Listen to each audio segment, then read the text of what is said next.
কুকুর তাদেরকে পাহারা দেওয়ার জন্য গর্তের সামনে বসলেন, কোন মানুষ যেন তাদের পর্যন্ত ঢুকতে না পারে সে জায়গার মধ্যে তারা হেলান দিয়ে যে বসছেন, একে অপরের সঙ্গে কথা বলতেছেন।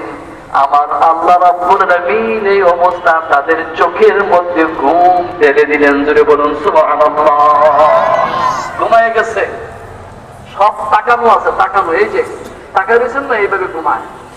ভয়ঙ্কর ঘুম, কিন্তু অনেকের বাবা এমনি ঘুমায়, অনেকের মা এমনি ঘুমায়, মনে হয় তাকায় আছে, আবার মনে সজাগ।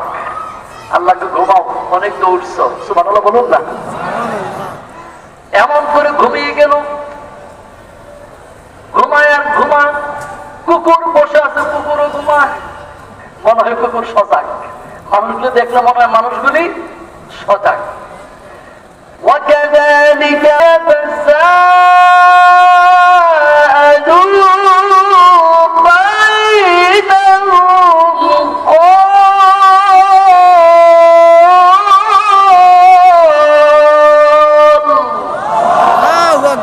তারা ঘুম থেকে উঠছে।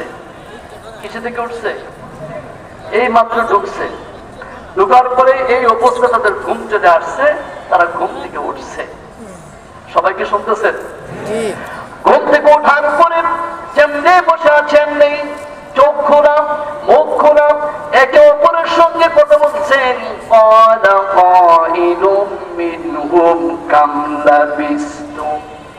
একে অপরকে জিজ্ঞেস করে, ভাইরে এ জায়গার মধ্যে বসে আছো কতদিন হয়? এই জায়গার মধ্যে বসে আছো কত মাস হয়? এই জায়গার মধ্যে আমরা বসে আছি, আমাদের কি অন্য কোথাও যাওয়া লাগবে কিনা?